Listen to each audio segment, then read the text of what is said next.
Tupitchulo nämä nomenta dublis bisamubel manna bolla bolobas bella klaba puptis en mata bella da papta nada. Okay, can you just turn and look into the camera?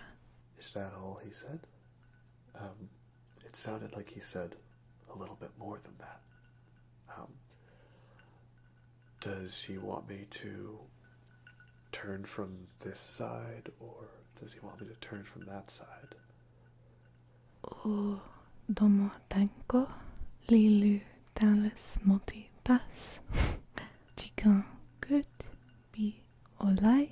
Look this bar perkotesa manta wanta chakta banner zul wanta ero Right bina side sajala. and with intensity. With intensity.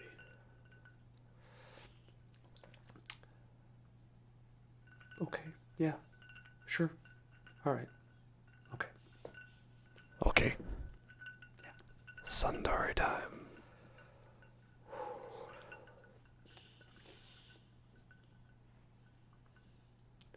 For a relaxing time, make it Suntory time.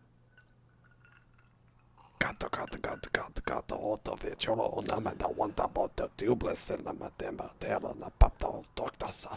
Dumlia santa to Black Swan and the that King Gizzard and the More Lizard Wizard. intensity and like an old friend. Oh, okay. Alright. Okay.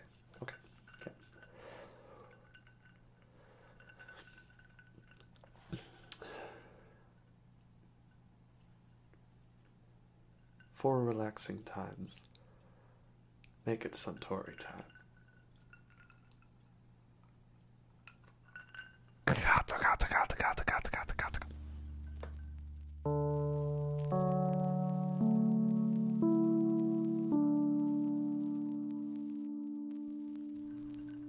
Hey everyone, welcome to the ASMR review show. So for this video, I'm going to be talking about some movie recommendations I have for you in this time of isolation and quarantining and being alone or potentially locked up with one or two other people, as that is the nature of most of the world right now, unfortunately.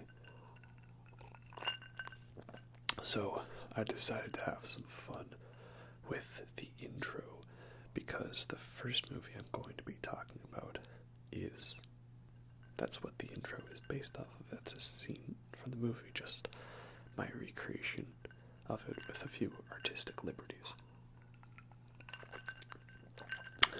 I've been trying this Suntory time, little Suntory whiskey, because it's Suntory time, which is of course the whiskey that is being advertised by Bill Murray in the movie Lost in Translation. It's pretty good. It's got like a nice sort of light spice to it. I think regular Scotch, something like Glenlivet, is a little more on the heavy side. Feels like it goes down. Whereas this seems to go up, if that makes any sense. But yeah, it's pretty good whiskey. I can see why they'd want someone as prestigious as Bill Murray to advertise it. Before we get started though, one little disclaimer. I am not going to be doing an in-depth talk about the movie Contagion from 2011, because I don't need to recommend that movie to you. I've seen the stats on Netflix as to what's the most watched thing behind Tiger King right now, and it's Contagion. So all of you are clearly watching this movie already because you know how relevant it is. So I don't need to talk about that one. And I actually still have yet to see it. So maybe now's the time for everyone else to recommend that movie to me. And I can recommend other things to you. But anyways, back on topic. picked Lost in Translation as the first movie to talk about because I think it's a good movie to watch at like 2:30 a.m. when you're alone and can't sleep. It's like the perfect movie for insomnia because it's a slow movie, very beautifully shot, very drawn out, and it's about two people who make a bit of a connection when they both feel alone in life and out of their element. Basically, Bill Murray, he's a former movie star. Now he's mainly just doing advertisements for Suntory whiskey,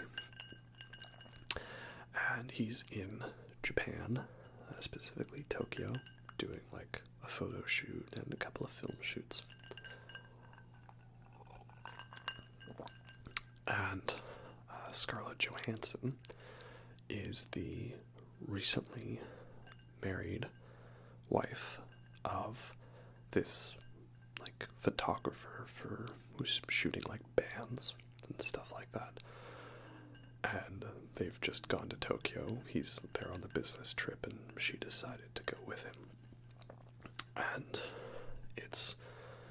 I wouldn't call it a romance movie. That's something that some people seem to take away from the film, that it's a romance. And I wouldn't really say that. It's just basically, you ever had it where like you were going through a rough time in your life and you didn't really know what you wanted or who you were with, feeling very confused about it all. And both these characters are going through that. And so they connect with each other, sort of mentally, on that level. So yeah, it's a very good movie if you ever felt kind of lost or alone or confused. It's got a great soundtrack, some songs by Kevin Shields and My Bloody Valentine. All in all, it's a very great movie. Definitely recommend you guys check that one out. It's one of my favorites.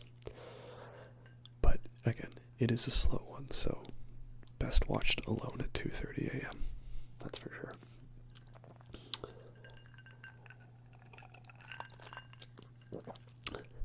Next is, I've kind of got this unofficial trilogy, the trilogy of Scarlett Johansson Loneliness.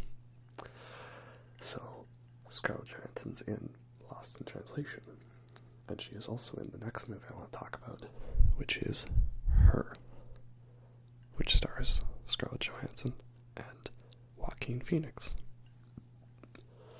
So,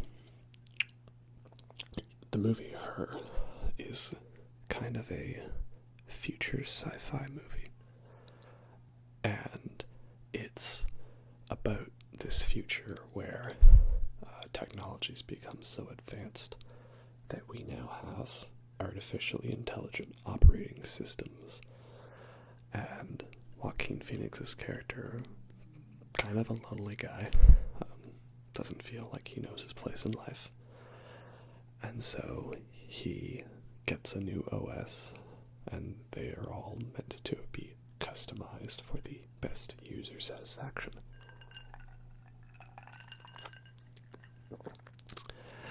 And then his OS takes the form of this character called Samantha, voiced by Scarlett Johansson. And together they form a sort of pseudo-quasi-semi-romance thing going on. And he learns a lot about himself through his journey, because he's also about to finalize a divorce from his former wife, obviously, played by Rooney Mara. And yeah, it's definitely a sad movie, that's for sure, but it's one of hope.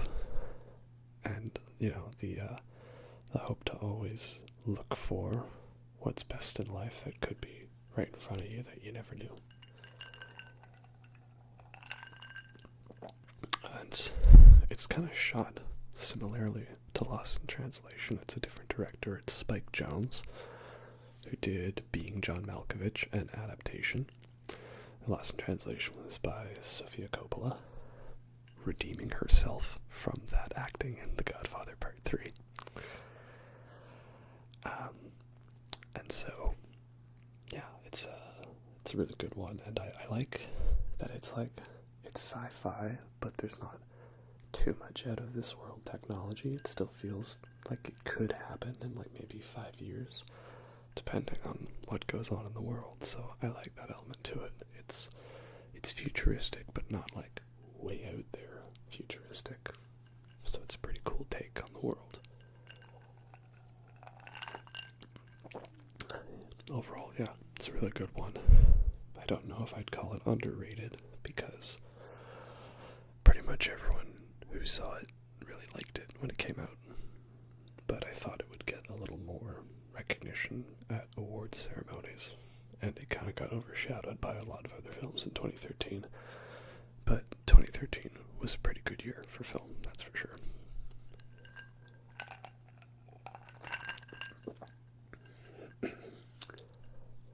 So, last movie I recommend as part of this Scarlett Johansson Loneliness trilogy is a more recent movie that came out, which is Marriage Story, which stars Scarlett Johansson and Adam Driver. They are a couple that is about to go through a divorce, and it starts off with them trying to be as civil as possible with it, because there's also going to be a custody battle with their kid. But eventually one thing leads to another, they get divorce lawyers involved, and suddenly it gets very bloodthirsty. Most people have probably seen that big argument they have in Adam Driver's apartment that he rents when he's staying in LA there. And yeah, it's a bit of a tough watch, it brings up a lot of uncomfortable feelings. But like Lost in Translation and Her, I think ultimately, if you persevere through this movie and get to the end message is one of hope and pulling through the tough times together to do what is best. So, very great acting and directing, all in all, very great movie. Definitely recommend that one, and you get this great Scarlett Johansson trilogy, triple feature movie marathon, all about being alone and being sad, but eventually finding some hope in this crazy, confused world we live in. Like the song goes in Donnie Darko, it's a mad world, that's for sure. Okay, next we move on from the complete opposite end of the spectrum, from high-class Japanese whiskey to good old Pabst Blue Ribbon. No, not Heineken. Fuck that shit. Pabst Blue Ribbon. And why do I drink Pabst Blue Ribbon right now? Because the next recommendation we're going to talk about is the TV show Twin Peaks, directed by David Lynch. And of course he directed Blue Velvet, which has a great moment where the main protagonist, whose favorite beer is Heineken, meets the main antagonist, whose favorite beer is Pabst Blue Ribbon, to which he proudly proclaims that. So it's kind of a thing now. And as far as, cheap beers go, I think it's a good one, Plus this is the Canadian one, which apparently tastes better, or it's like a higher percentage. You'd have to ask Bob and Doug McKenzie about that one. So, yeah, I saw this meme the other day, and it was this person who had plastered a directed by David Lynch sticker on like their main window, and they said, this whole scenario we're in makes much more sense now. And I thought, yeah, that sounds about right. This whole thing is directed by David Lynch. No one should need to experience this. So, for context, if you don't know who David Lynch is, he's a film director who's known for making many surreal, weird, trippy movies that, like, you don't know if half the movie's a dream or not. And then, like, one actor will show up who hasn't been in the movie for half the time and they're suddenly back, or this one character will suddenly be a different character but it's the same actress, or like she'll have a different name, and then you're wondering, why is there all these shots of this burning building, and why did this one person get turned into a doorknob, and why did David Bowie reincarnate as a giant teapot that spouts out coordinates? Yeah, he's wonderful. I love him. His films are so great. And I think David Lynch has the best ability to be able to make the audience feel the exact way that he wants you to feel. So if it's not about what happens in a scene in a David Lynch film, it's about what you feel from the scene. So if there's a scene that makes no sense whatsoever and it makes you feel very uncomfortable and confused and scared, that's because David Lynch in this scene wants you, the audience, to feel confused and scared. And if there's like a scene where you may not understand what's going on, but because of the imagery and the music you feel this like uplifting sense of beauty and hope and wonder, that's because he wants you to feel elated and, enchanted by what's going on, because that's what the characters are feeling. So that's my main tip for watching a David Lynch film. He's really a art house filmmaker because his films are like art. He shows you something to move you, to make you feel something. It's wonderful. He's just so brilliant at that. And Twin Peaks I recommend because, one, it's a TV show, so if you're stuck inside for a while, you've got plenty of time to binge this. And two, it's very weird and crazy and insane and might make everything else going on in the world seem a little more normal by comparison. And four, because season 3 of Twin Peaks, the most recent one that came out, is such a mind trip. It's not a TV show, it's an 18-episode long fever dream of madness. And it's just so out there and crazy. I love it so much. I don't want to commit too much to future video ideas because we all know how inconsistent my upload schedule is. But I would like, if possible, to do a video that is entirely David Lynch focused, just talking about every single one of his films, similar to the way I've done my final videos, talking about all the albums of a specific artist. So, yeah. Twin Peaks. Crazy, insane, and absolutely brilliant. That's the next recommendation.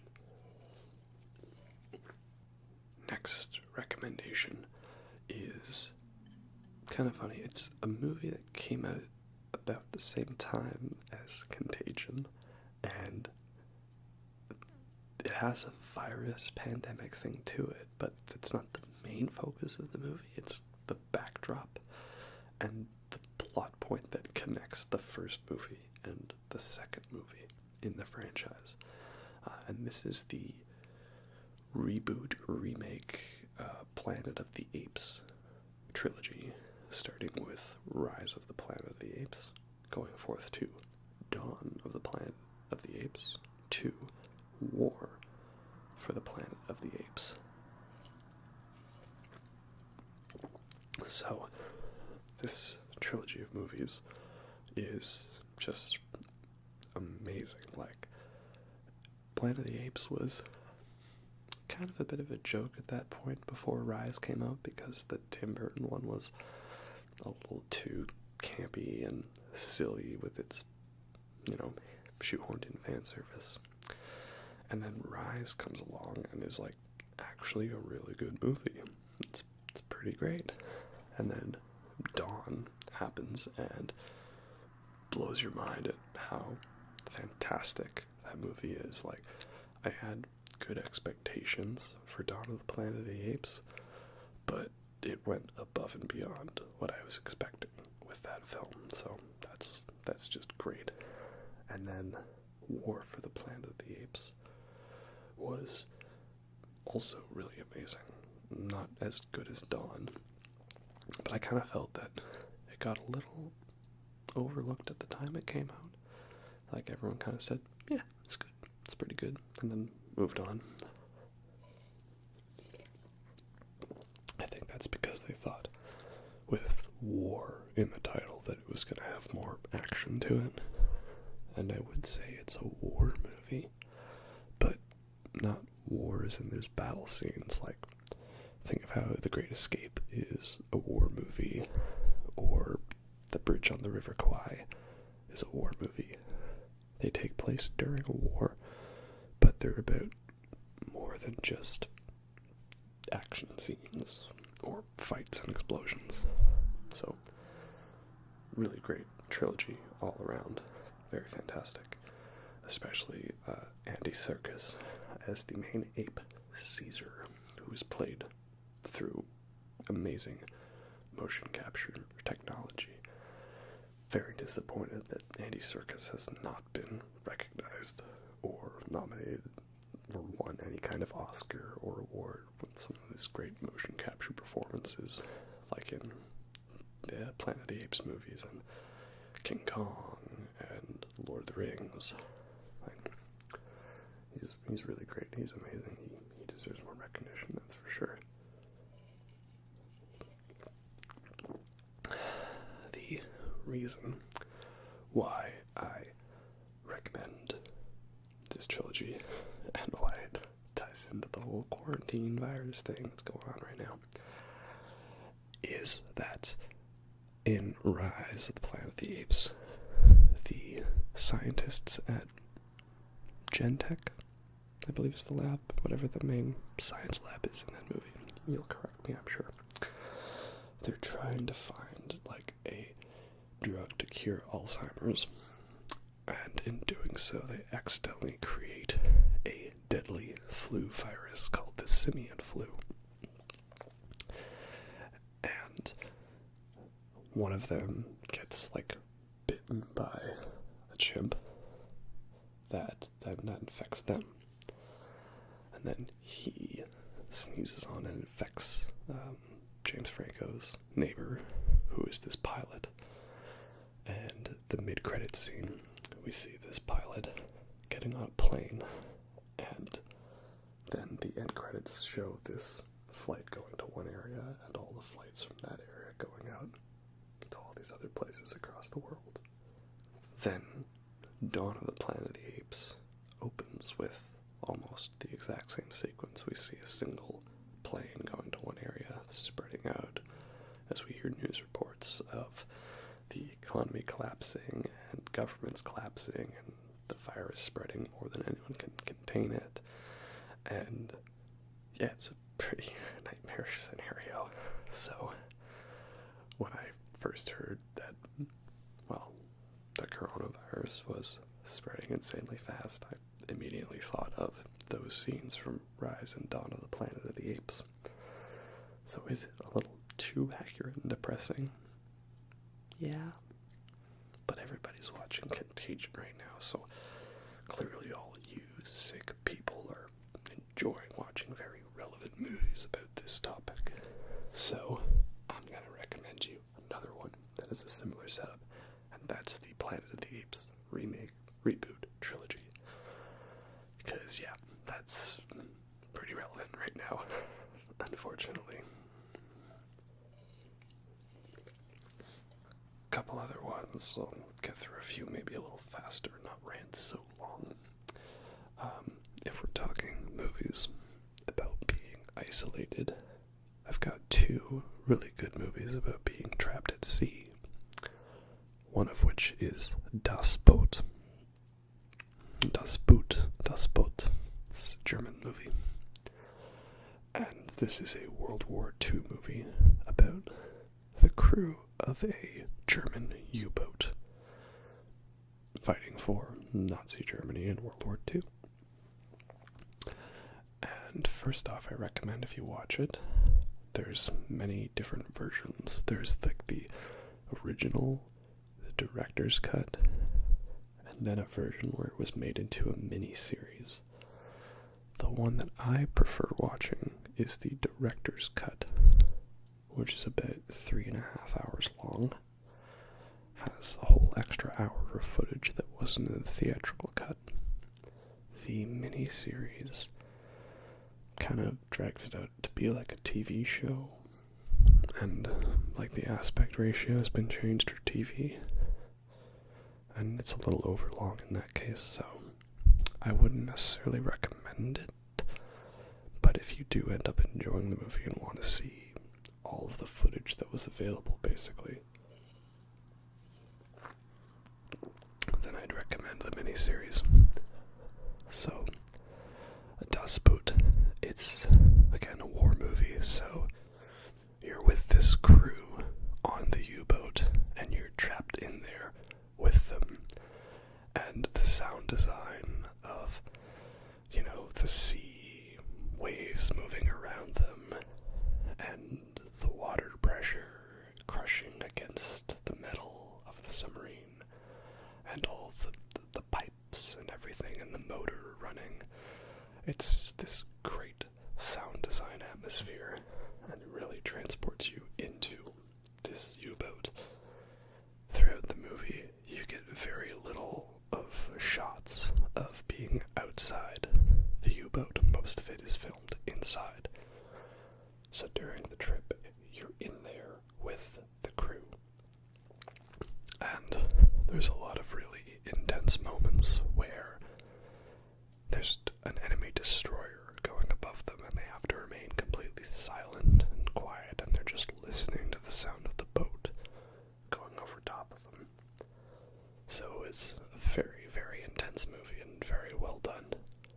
In fact, it's so great with the characters, and you almost want to start rooting for the Nazis by the end of the film because of how much you end up siding with the characters in their struggle to just try to stay alive in this war they're fighting.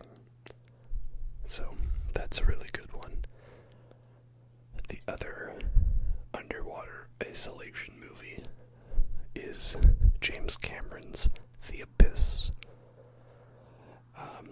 which is the story of deep dive miners or oil rig workers.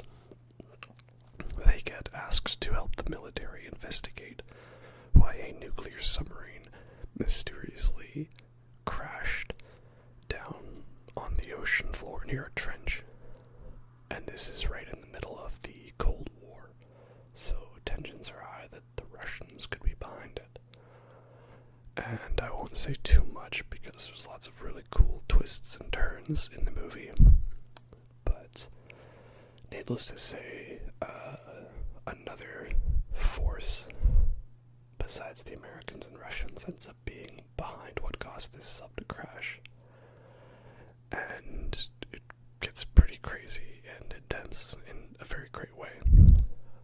It's important to note, though, that The Abyss is not a horror movie, nor would I call it while there are intense scenes in the movie, it's not necessarily trying to specifically go out of its way to scare you or panic you. It's more so an action-adventure movie, and it's in that typical James Cameron fashion of being very accessible to a wide audience, but still has some good adult themes to it. There are intense moments in it, but overall it's not a horror movie, I'd say. I remember seeing the poster and the VHS cover back in the good old days of VHS rental, and always thought that it was a horror movie, so I avoided it for the longest time. But it's not. Just a little bit intense in some scenes. You should watch it. And make sure, if you do, again, you watch the director's cut, because it adds about half an hour of footage, including a huge sequence near the climax of the film that essentially completely changes the purpose and plot of the movie. I can't believe that the sequence at the end of the film got removed for the theatrical cut, because it kind of negates the whole theme of the movie if you don't have that scene in there. Watch it for yourself and you'll see what I mean. Next, I'm gonna recommend you guys check out Akira, or Akira if you prefer. I go by what the original pronunciation would be, which is Akira. And Akira is a 1980s Japanese anime movie. But before you hear the word anime and start running for cover, don't worry. This is not your typical image of what comes when you think of anime. No.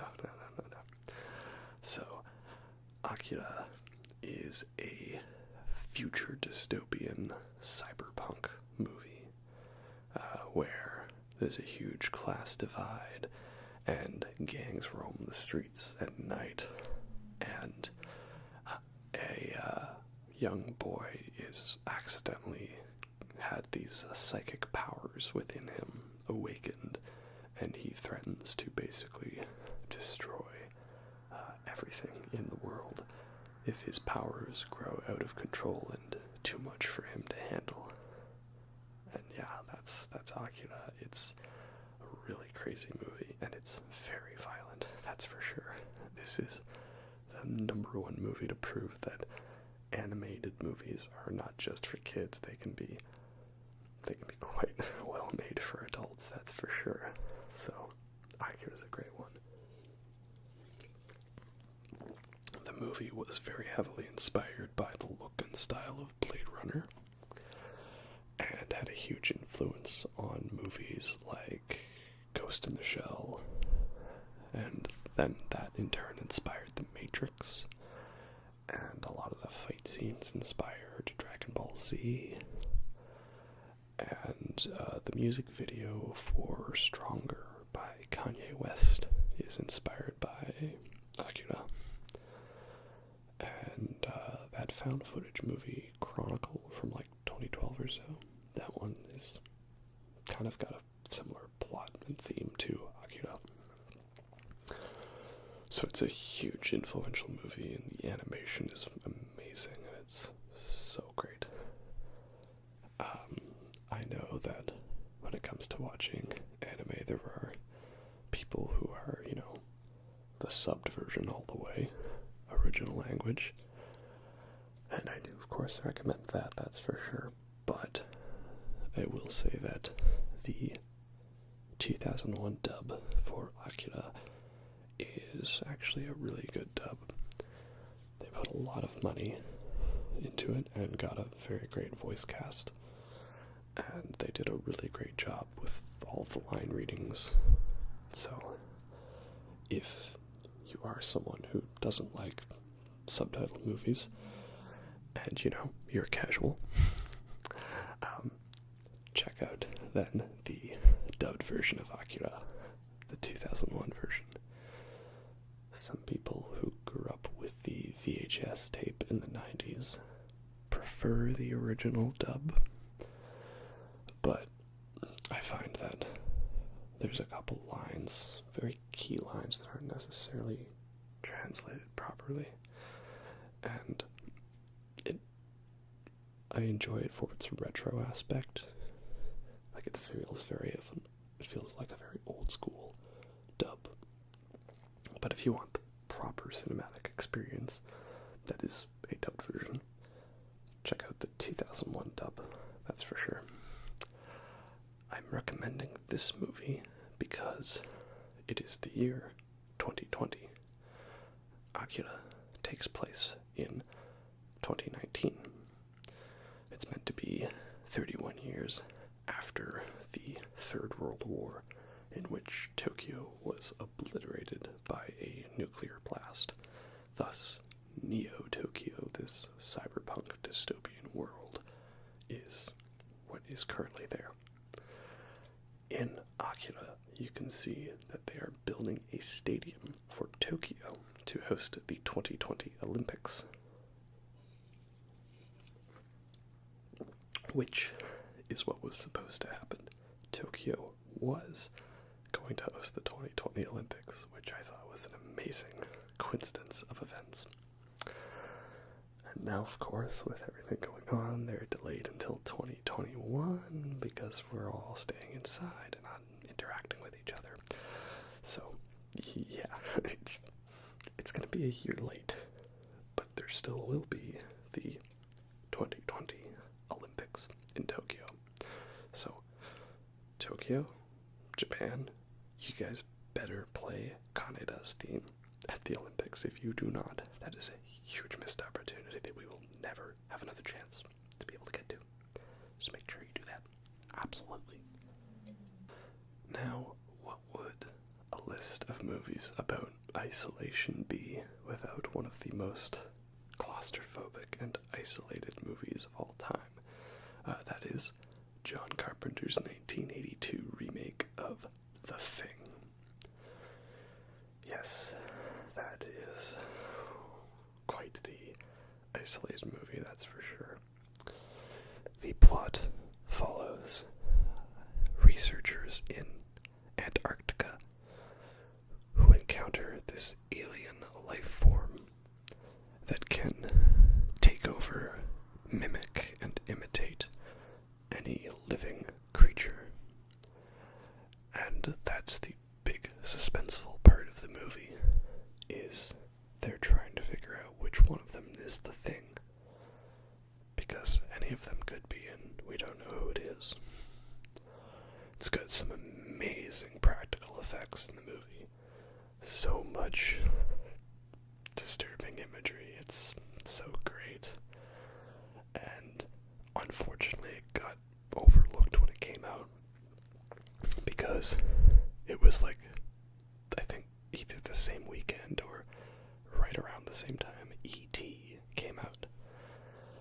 And this was also the start of the big HIV/AIDS awareness sort of fear that started in America at that time. So basically you had a dark movie about an alien and a viral infection versus a Steven Spielberg movie about a very cute alien who's friendly. So we obviously know which one won at the box office and the critics. But John Carpenter's The Thing is a great movie. One of the best, if not the best, almost, sci-fi horror. That goes to Alien, obviously, because it's me. You know me, I love my Alien movies. Yeah. I don't need to recommend those specifically here. Those are always recommended. It doesn't matter what the topic is. You go watch Alien. Great movie. Great movie. So yeah, John Carpenter's The Thing. Virus that anyone could have. isolation, scary. It's the perfect movie for right now, right? It's absolutely appropriate, that's for sure. Yeah. Next is, well, y'all should have seen The Shining by now, because it's a classic horror movie, and about people trapped in isolation going insane. So, yeah, that's, as it is, appropriate. But I'm mainly using this as a chance to shout out the Shining sequel, Doctor Sleep, because I didn't get a chance to see that movie in theaters, and I just recently watched the director's cut, actually, twice in quick succession, because I watched it and was like blown away by how good it was. Like, wow, this movie's like amazing. Like, why the heck? What's going on? This is so good. So I immediately had to show it to my family members who are also big fans of The Shining, to show them just, yeah, they made a sequel to The Shining and it was fantastic. Like, making a sequel to a Stanley Kubrick movie that is a sequel to the movie, but also based off of the book that was a sequel to the book, but following the events of the film, but still containing elements of the book, but properly balancing the elements of the book Shining and film Shining, because the film was notoriously different from the book, and Stephen King notoriously hated the movie and preferred the book, so much so that they made a mini-series of the book to do it Stephen King's way, and all of that factored in, and you still have to make a good horror movie while you're at it. And they did it. I don't believe it. Yeah, I can't believe I overlooked this one at first. But I will say it's probably better that I did, because there is a director's cut version of Doctor Sleep. And while the internet has failed me in providing a very adequate and in-depth analysis of what was different, most articles only talk about, hey, there's this scene where this happens, and that's extra. I want, like, frame-by-frame comparisons. I haven't seen that yet. Watching the director's cut of Doctor Sleep, I really couldn't think of anything that I felt was extra or didn't service the story. So if any of those scenes had been cut out, I felt it would have been a big missed opportunity. So, very grateful that Mike Flanagan, director of Doctor Sleep, got to do his version of the film. So check out Doctor Sleep. It's a perfect blend of being its own movie with its own ideas and style, and yet still doing a great job of incorporating just the right amount of fan service to the original Shining. So yeah, that's a great one. Definitely check it out. Last thing I will say about it, though, is it's a subtle thing, but I really like how in Doctor Sleep there are scenes where they've recreated moments from the original Shining, and I like how in their recreations they just used new actors and actresses. Like, they didn't use CGI or anything like that, or like de-aging people. They just used actors and actresses that looked kind of similar. Simple, right? Like, I'd much prefer that, because now the movie's never gonna look old compared to really bad CG and deep fakes and, de-aging when it comes to stuff like some of the more recent Star Wars movies. I'd much prefer just do what they did in the old days. If you want someone and you don't have that same actor or actress, cast someone who looks like them. Nice and simple, right? last, but certainly not least, there's a lot of other movies I'd like to talk about, but I want to keep this down to a decent length. And all these movies that I want to talk about, I want to talk about them under other circumstances and other topics. So, rattle off a few more quickly for you. 28 Days Later, Children of Men, and last but certainly not least, The Lighthouse, which is potentially my favorite movie from the previous year. So this is a movie about two people trapped alone, isolated, slowly going insane. And I can't think of a more perfect movie to describe the situation right now. It's like an old time, like, fisherman's tale of a movie. You got Willem Dafoe and Robert Pattinson playing lighthouse keepers. Willem Dafoe is a more veteran wickie, and Robert Pattinson is his newest apprentice for the job. And we soon learn that both of these men are hiding a lot more secrets than they're willing to let on. And there's creepy seagulls and weather changing and naked mermaids and lots of alcohol. That's for sure. I will not spoil this movie because you have to go in just simply seeing the trailer and experiencing it for what it is. But what I can say, the scene that has most resonated with me in this time that we live in is there's a bit where their food and their rations are running out, and so Willem Dafoe, he grabs Robert Pattinson and he runs him out into the storm, gets him to a patch of land, and there's lightning, and there's rain, and there's wind, and there's a storm, and dramatic music, and Robert Pattinson, he hands him a shovel, and he points to the ground and says, dig, dig, boy, dig.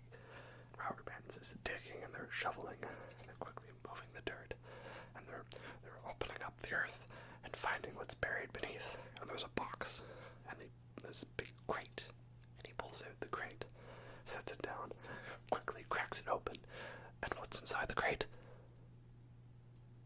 A whole bunch of bottles of alcohol.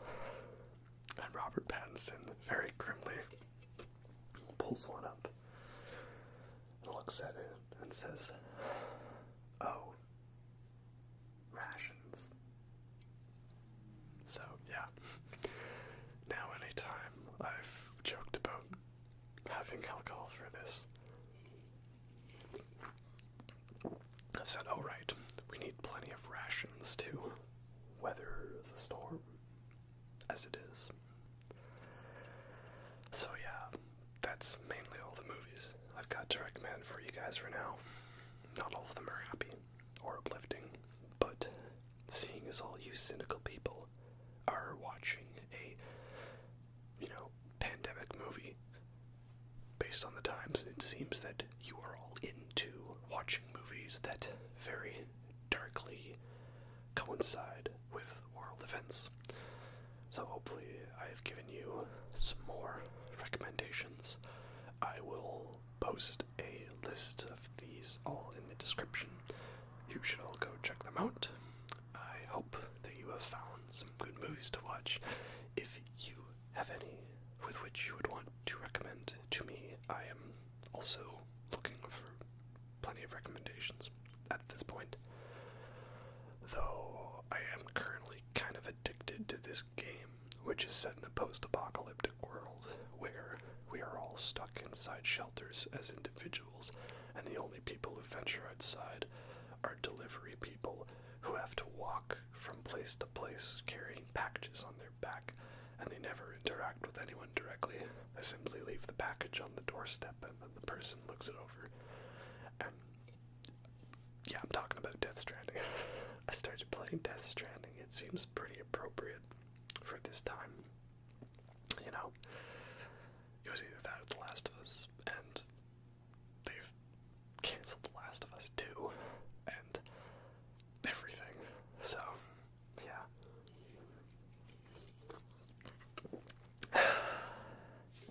Anyway, that's all I've got for this video for now. Please do your part. Stay inside. Consume media. You know, support your local artists through their Bandcamp or YouTube channel or whatever. Don't touch your face. Cough into your shoulder. Wash your hands frequently. And make sure you have plenty of rations. And I hope we will all get through this together. That's all I've got for you. Hope you enjoyed the video, and have a good night. Stay safe. Bye.